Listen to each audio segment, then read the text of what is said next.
Representative Jim Jordan, Republican of Ohio, is calling on House Republican Conference Chair Liz Cheney, Wyoming, to be removed from leadership for announcing her plans to vote to impeach President Trump for inciting last week's riots at the Capitol. Jordan, a founder of the conservative House Freedom Caucus and one of Trump's top defenders in the House, joined other GOP allies of Trump in calling for Cheney to step down from the role. We ought to have a second vote, Jordan told reporters, according to the Capitol Hill reporter pool. The conference ought to vote on that.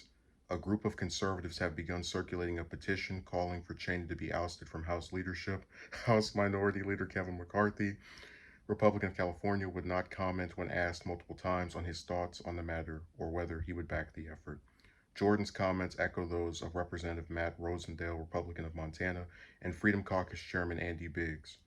When Representative Cheney came out for impeachment today, she failed to consult with the conference, failed to abide by the spirit of the rules of the Republican conference, and ignored the preferences of Republican voters, Rosendale said in a statement Tuesday.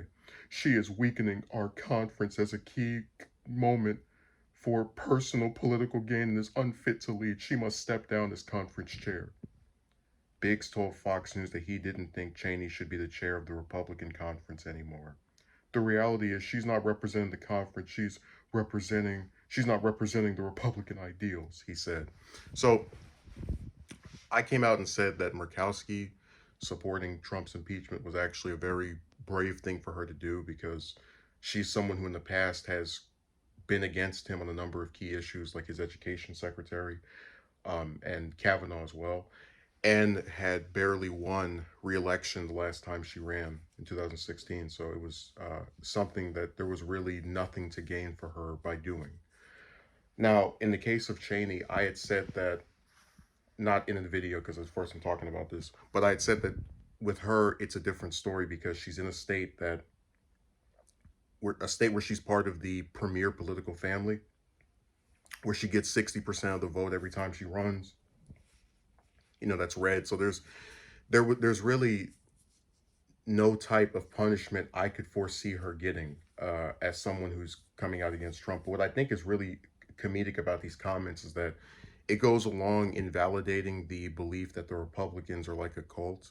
Because if you look at what Rosendale said, he's basically saying this lady is not allowed to have a mind of her own and be in a leadership position within the party.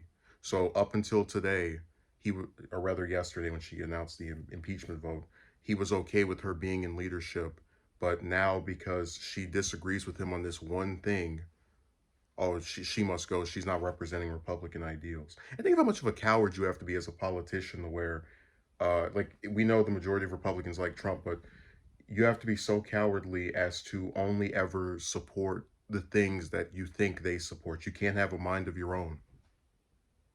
And I've criticized Cheney before for being a warmonger, but at the very least, in spite of the fact that a majority of people don't like the wars, she sticks to her position.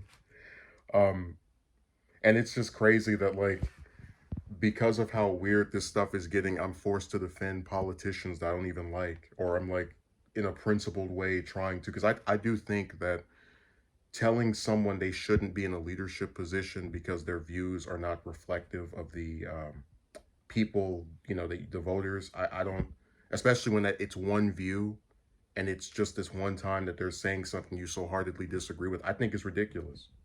And I think the implications of what he's saying is, if you do not follow our dear president, who is on his last week in office, off the hill, to the last leg, then there's something wrong with you, and we no longer support you. And that's what really makes this seem less like a party and more like they have this leader, in Trump, and then everyone and everything has to bend over backwards to make sure that they support him the most of anybody, or else they're not as pure.